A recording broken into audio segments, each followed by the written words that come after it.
네, 여기 진짜 재앙입니다. 묵상 간증. 제가 교회 부부 소그룹 부리더로 섬기고 있을 때입니다. 당시 모세와 같은 리더분이 소그룹 지체들에게 신방 전화를 하세요라고 권하셨지만 저는 바쁘다는 핑계로 또 지체들이 전화를 잘 받지 않는다는 이유로 권고를 따르지 않았습니다. 무엇보다 지체들과 별로 할 말도 없는데 전화를 해야 하는 게 불편했습니다. 하지만 리더분은 불순종하는 저를 매번 격려하며 기다려 주셨습니다. 믿음의 공동체에서 말씀을 오래 들어도 듣기 좋은 말만 듣고 듣기 싫은 얘기에는 귀를 막고 있으니 정작 삶의 변화가 없었습니다. 그러니 완악한 바로처럼 지체들의 고통에 관심이 없고 소그룹 모임조차 세상의 친목회처럼 여겼습니다. 한 영혼을 향한 애통함 없이 그저 리더 뒤에 숨어 입으로만 지체들의 아픔에 공감하는 척을 했던 것입니다. 그럼에도 몇 년 후에 하나님은 그런 저를 소그룹 리더로 세워주셨습니다. 그런데 제가 막상 리더가 되고 보니 부리더로서 순종하지 않은 일이 생각나 그분께 참 죄송했습니다. 그러다 예전 저와 같은 비슷한 부리더를 만나게 되었습니다. 그가 지체들에게 연락을 제대로 하지 않아 어느 날은 저희 부부와 부리더 부부만 모임을 하기도 했습니다. 그럴 때 저도 예전에 리더분처럼 그를 격려했지만 회사 일로 지방을 오가며 힘들어하던 그는 결국 모임의 발길을 끊었습니다. 그럼에도 저는 말씀으로 일을 하려고 하기보다 문제 해결만을 바라기에 시간이 갈수록 점점 지쳐갔습니다. 하지만 이 일로 평소에도 티끌과 같은 작은 문제가 생기면 괴로워할 뿐 정작 하나님 앞에 엎드려 기도하고 말씀을 들으려 하지 않는 저의 모습을 돌아보게 되었습니다. 그러면서 내 생각과 내 방법으로 문제를 해결하는 것이 진짜 재앙임을 알게 되었습니다. 먼저 부리더의 힘든 마음을 살피며 내 잘못을 회개하지 않기에 결국 파리 때와 같은 세상 근심이 몰려와 제 영역이 황폐하게 되었던 것을 고백합니다. 이후 하나님은 소그룹 모임에 지체들이 나오지 않아도 아내와 함께 그 시간을 구별하여 지킬 수 있도록 제 마음과 환경을 인도해 주셨습니다. 그리고 얼마 후 새 가족을 보내주셔서 한 영혼을 귀히 여기며 모임을 이끌 수 있게 해주셨습니다. 할렐루야. 네, 적용하기입니다. 모세와 아론처럼 지금 부리더와 잘 협력하여 지체들을 위해 기도하고 함께 연락하겠습니다. 아내에게 소그룹 모임을 잘 섬겨줘서 고마워라고 말하겠습니다. 네, 여기 진짜 재앙 이 내용을 보면요, 믿음의 공동체에서 우리가 말씀 들어도 듣기 좋은 말만 듣고 또 듣기 싫은 얘기엔 귀를 막고 있으니 우리 삶의 변화는 일어날 수 없다라는 것이겠죠. 그러다 보면 한 영혼을 향한 애통함도 우리가 잃어버릴 수밖에 없음을 기억해야 되는 거예요. 그러니까 이분이 부 리더로 정말 이렇게 지체들에게 리더가 연락하라고 했을 때 연락하지 않았던 이 모습이 자신이 소그룹 리더가 돼 보니까 이제 그 부리더 자기와 같았던 이런 부리더를 만나게 됨으로써 정말 자신의 모습을 보게 되어지는 것이죠. 그러면서 내 생각과 내 방법으로 문제를 해결하는 것이 진짜 재앙임을 알게 되었다라고 이렇게 고백을 하면서, 그러자 이제 소그룹에 다른 사람들이 안 오고 해도 정말 이렇게 구별되이 마음과 환경을 구별되이 지킬 수 있도록 이렇게 해주었다라는 이런 내용이 여기 나와 있는데요. 오늘은 이 출애굽기 8장 16절부터 32절까지 이 재앙에 대한 부분들, 첫 번째가 피재앙이었죠. 나일강이 피로 변하는 재앙. 두 번째는 개구리 재앙이었고요. 오늘은 세 번째 재앙하고 이제 네 번째 재앙을 하나님이 애굽, 즉 이집트에 내리시는 내용이 나옵니다. 이제 세 번째 재앙을 이제 16절부터 이제 보면요, 16절, 17절을 보면 여호와께서 모세에게 이르시되 아론에게 명령하기를 내 지팡이를 들어 땅에 티끌을 치라. 그것이 애굽 온 땅에서 이가 되리라. 그들이 그대로 행할세 아론이 지팡이를 잡고 손을 들어 땅에 티끌을 치매 애굽 온 땅에 티끌이 다 이가 되어 사람과 가축에게 오르니라고 해가지고요. 이 어떤 경고도 없이 세 번째 재앙이 임하게 되는데 그 이유는 바로 왕, 이집트의 바로 왕이 이스라엘 백성을 보내겠다라는 것을 어긴 결과라고 볼 수가 있어요. 세 번째 재앙은 이 재앙인데요. 근데 땅에 티끌을 치라고 했어요. 이 티끌이라는 단어를 제가 그 히브리어로 찾아보니까 먼지, 흙, 부스러기, 또 티끌 이런 의미가 있어요. 그러니까 우리가 근데 이 단어는 언제 나오냐면 그 창세기에 보면 인간이 흙으로 지음받는다고 하잖아요. 근데 그 흙이란 단어가 여기 나와 있는 티끌이라는 단어랑 히브리어가 같은 단어가 쓰였습니다. 그러니까 이것은 정말 이렇게 하나님은 그 당시 이집트에서 신으로 여기던 흙을 치심으로 죽음과 고통의 재앙을 내리셨다라는 겁니다. 그리고요, 이 흙이라는 관점으로 보자면 인간은 흙으로 지음받고 죽어서는 흙으로 돌아가잖아요. 근데 이 흙이 이제 이가 되었다라는 것은 그런 의미로 볼 수 있어요. 제가 봤을 때는 이것은 여러분들이 그 육이 무너지는 사건이라고 볼 수가 있겠죠. 흙으로 만들어진 우리의 육체와 또 그런 것들이 무너졌을 때 그것이 오히려 영적으로, 그러니까 육이 무너지면 영이 산다라는 말이 있거든요. 그러니까 그것이 오히려 우리의 육이 무너지는 사건이 영적으로는 변화를 이뤄낼 수 있는 기회라는 거예요. 그래서 이 땅의 티끌이 다 이가 되었다고 하잖아요. 여기서 이는 이나 또 모기로도 보기도 하거든요. 이나 모기 같은 작은 문제들이 끊임없이 우리를 괴롭힐 수 있다라는 것이죠. 이때 우리가 해야 되는 것은 하나님 앞에 엎드려 말씀을 듣는 것이 이 재앙을 이기는 길이라는 것을 기억해야 된다라는 거예요. 그래서 우리가 이걸 못 깨달으니까 재물이 흩어지고, 또 우상이 무너져도 회개하지 않으니 건강까지 하나님이 치실 수밖에 없는, 우리가 이런 육이 무너지는 사건들을 경험할 수 있는데 그것은 회개하라는 뜻이라고 볼 수가 있겠죠.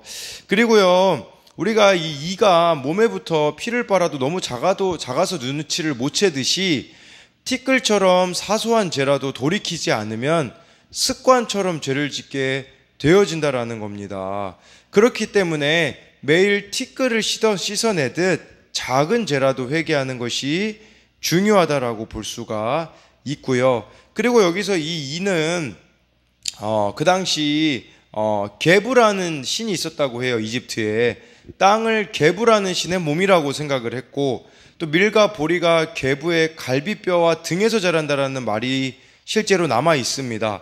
그래서 그들은 게부의 몸에서 양식을 빨아먹는다고 생각을 했는데, 그런데 그들이 신으로 여겼던 이 땅의 흙이 해충으로 변해 애굽 사람들의 피를 빨아먹는 상황이 벌어지게 되었다라는 것이겠죠. 그래서 이것에 대한 적용 질문으로는 삶의 이 이와 같은 작은 문제로 고통받을 때 나의 유한함과 죽음, 돌아갈 본향을 생각합니까? 그리고 이 재앙을 이기는 길은 다시 날마다 말씀을 듣고 적용하는 것임을 믿습니까? 또 적용 질문은요, 내가 티끌처럼 사소하게 여기면서 돌이키지 않는 죄는 무엇입니까? 그것이 어느덧 습관이 되어 있지는 않나요?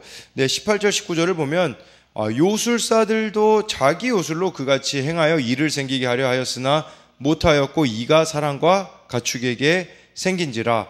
요술사가 바로에게 말하되 이는 하나님의 권능이니이다 하였으나 바로의 마음이 완악하게 되어 그들의 말을 듣지 아니하였으니 여호와의 말씀과 같더라. 이 요술사들이 그 나일강이 핏물될 때도 따라했고 개구리 재앙도 따라했죠. 근데 여기서부터는 따라할 수가 없습니다. 이때부터는 요술사가 여기가 마지막으로 나오는 거라고 볼 수가 있거든요.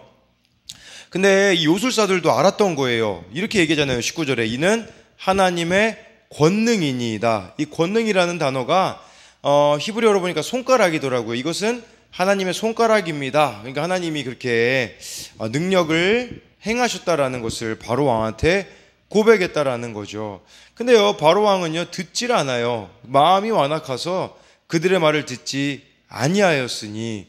그러니까 우리도 참 마음이 완악하면 독불 장군이 될 수 있음을 기억해야 됩니다. 사람들의 말도 안 듣고, 그리고 하나님의 말씀도 듣지 않는 이런 바로 왕과 같은 완악함이 있을 수 있다라는 것이겠죠. 그래서 하나님은 이 애굽 사람들의 엉터리 세계관과 기적을 무너뜨리셨습니다. 그래서 진짜 기적이 가짜 기적을 이기게 하나님이 하신 것이죠. 그래서 이 18절 19절을 보면서 여러분들이 적용할 수 있는 것은 뭐냐면, 이 요술사가 이거는 하나님이 하신 일입니다 라고 고백했잖아요. 마찬가지로 여러분들의 삶과 가정과 모든 것 가운데에 하나님만이 하실 수 있는 일이 있다면 무엇이 있겠습니까? 네. 우리 생각엔 불가능한 일일 수 있으나 하나님 편에서는 그렇지 않을 수 있음을 말씀드리는 겁니다. 20절 21절을 보면요, 여호와께서 모세에게 이르시되 아침에 일찍이 일어나 바로 앞에 서라. 그가 물 있는 곳으로 나오리니 그에게 이르기를 여호와께서 이와 같이 말씀하시기를 내 백성을 보내라. 그러면 그들이 나를 섬길 것이니라. 내가 만일 내 백성을 보내지 아니하면 내가 너와 내 신하와 내 백성과 내 집들의 파리떼를 보내리니 애굽 사람의 집집에 파리떼가 가득할 것이며 그들이 사는 땅에도 그러하리라 라고 이렇게 말씀해 주고 있습니다. 이번에는 네 번째 재앙은 파리 재앙을 이렇게 하나님께서 내리시는 것을 이렇게 말씀해 주고 있어요. 그래서 이 재앙을 지금까지 이렇게 네 가지를 보면요, 첫 번째, 두 번째 재앙은 이집트의 그 물과 관련된 재앙이었었죠. 그리고 세 번째 재앙은 땅과 관련된 재앙, 네 번째는 이 파리 재앙을 공기와 관련 짓기도 하더라고요. 그러니까 하나님은 이집트의 물, 땅, 공기를 변질시킴으로 이집트 자연 전체에 재앙을 일으키고 자신이 자연의 주인임을 나타내시는 겁니다. 그래서요, 왜냐하면 그 당시 이집트 사람들은 이게 다 신인 줄 알았거든요. 신들인 줄 알았거든요, 자연들이. 근데 자연들이 신이 아니라 하나님이 신이라는 것을 하나님이 분명히 보여주시는 겁니다. 그래서요, 20절 21절에 대한 적용 질문으로 우리가 생각해 볼 수 있는 것은 하나님께서 나의 인생의 주인이심을 여러분들은 인정하며 살아가고 있습니까? 우리 안에 얼마나 많은 주인들이 있습니까? 네, 우리가 정말 주인으로 여기고 있는 것들이 있겠죠. 그런데 그것이 깨어지는 사건들이 우리들에게 있을 수밖에 없다라는 겁니다. 그리고 하나님께서 진정한 주인이심을 우리들 가운데 깨닫기를 원하신다라는 거예요. 22절에요. 그날에 나는 내 백성이 거주하는 고센 땅을 구별하여 그곳에는 파리가 없게 하리니 이로 말미암아 이 땅에서 내가 여호와인 줄을 내가 알게 될 것이라. 이 네 번째 재앙부터는 좀 달라지는 게 있어요. 세 번째 재앙까지는 모든 이집트 사람과 거기에 노예로 있던 이스라엘 백성들까지도 어떻게 보면 고통을 당했거든요. 네 번째 재앙부터는 구별이 일어나게 되어져요. 그래서 지금 내 백성이 거주하는 고센 땅은 이스라엘 백성들이 머물고 있는 고센 땅에는 파리가 없게 하시겠다. 근데 고센 땅이 이집트 안에 있음에도 불구하고 그곳은 파리가 없게 하나님께서 하신다라는 것을 말씀해 주고 있어요. 왜 그렇게 하시냐면 이 땅에서 내가 여호와인 줄 내가 알게 될 것이라 라고 이렇게 한 것이죠. 그러니까 하나님이 이렇게 보호해 주심으로써 지금 이스라엘 공동체를 지켜주시는 것을 말씀하고 있는 거예요. 그러니까요, 여러분, 우리도 이걸 기억해야 돼요. 세상의 찬란한 문명의 이집트가 좋아 보여도 하나님이 허락하신 고센 땅에 머무는 것이 복이라는 사실이에요. 근데 여러분, 이 고센 땅은 어떻게 해석할 수 있을까요? 고센 땅은 여러분들이 힘든 곳이라고도 볼 수 있겠어요. 그러나 믿음을 지킬 수 있는 곳이라면 그곳이 고센 땅일 수 있는 것이겠죠. 내가 오히려 이런 힘든 환경 때문에 예수님을 더 찾을 수밖에 없는 땅이 고센 땅이라고도 볼 수 있겠고, 또 한 가지 고센 땅은 이스라엘 백성들이 같이 살았던 곳이기 때문에 교회 공동체라고 볼 수가 있습니다. 그러니까 여러분들이 이 믿음의 공동체인 교회에 머물러 있는 것이 파리 재앙으로부터 보호받을 수 있는 길이라는 것을 우리들에게 가르쳐 주시는 것이겠죠.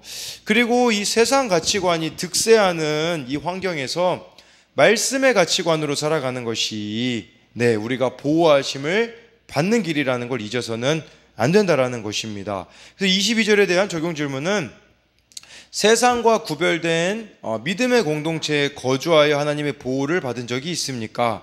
말씀의 공동체에 속해 있고자 어떤 적용을 하겠습니까?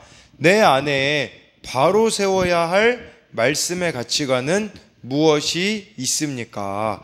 23절 24절 보면요, 내가 내 백성과 내 백성 사이를 구별하리니 내일 이 표징이 있으리라 하셨다 하라 하시고, 여호와께서 그와 같이 하시니 무수한 파리가 바로의 궁과 그의 신하의 집과 애굽 온 땅에 이르니 파리로 말미암아 그 땅이 황폐하였더라 라고 말씀해 주고 있어요.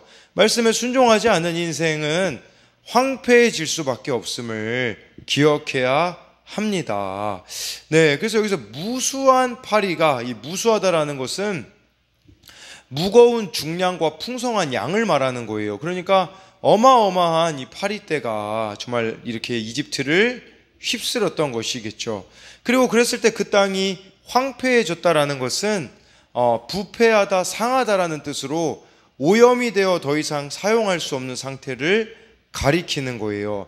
이 수많은 파리떼가 옮기는 더러움으로 애굽 땅이 오염되어 버렸음을, 그러니까 이 파리 재앙으로 애굽 사람들은 아마도 먹을 수도 없고 잘 수도 없었을 겁니다. 그러니까 지금 계속해서 하나님은 보여주시는 거예요. 애굽 사람들에게 자신들을 풍요롭게 해준 모든 것이 세상의 그런 우상들로부터 오는 것이 아니라 하나님으로부터 올 때까지, 재앙은 이걸 깨달을 때까지 계속된다라는 사실이에요. 우리도 애굽 사람들처럼, 이집트 사람들처럼 부동산, 주식, 학벌, 직장을 신처럼 여기고 있지 않은지 돌아봐야 한다라는 것이죠. 그래서 23절 24절을 보면서 우리가 할 수 있는 적용 질문은, 나는 모든 것이 하나님으로부터 왔음을 고백하며 살아가고 있나요? 아니면 여전히 신처럼 떠받들어 섬기고 있는 것들이 무엇이 있겠습니까?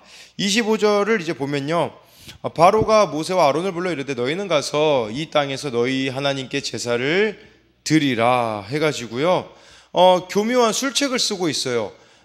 이 광야에서 제사를 드리라고 하나님이 명령하셨거든요. 근데 바로 왕은 애굽 땅에서 제사를 드리라고, 하나님 앞에 예배를 드리라고 하고 있는 것은 교묘한 술책입니다. 왜냐면요, 이 이스라엘 백성들이 그 당시 하나님 앞에 예배 드릴 때는 짐승을 잡아서 이렇게 하나님 앞에 드렸단 말이죠. 자기 죄를 깨달으라고. 근데 애굽 사람들은 자신들이 신성시하는 동물을 죽일 때 사형에 처한다는 형법이 있었어요. 그러니까 이스라엘 백성들이 만약에 그 방식으로 예배를 드리면 사형에 처할 수 있는, 그러니까 바로 왕의 이런 교묘한 술책이 여기에 나와 있는 거죠. 쉽게 말하면 이스라엘 백성들 내보낼 의도가 전혀 없다라는 겁니다. 여러분, 이것은 우리들에게 무엇을 말하는 거냐면, 여러분들에게 자유롭게 하나님을 섬기되 갈등을 일으키지 않도록 적당히 타협하라는 거예요.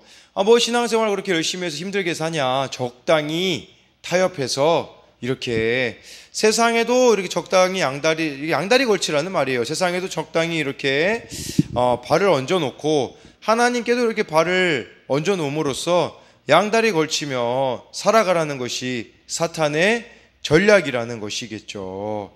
그래서 우리가 25절에 대한 적용 질문은, 내가 분별해야 할 바로의 술책, 사탄의 술책은 무엇이 있습니까?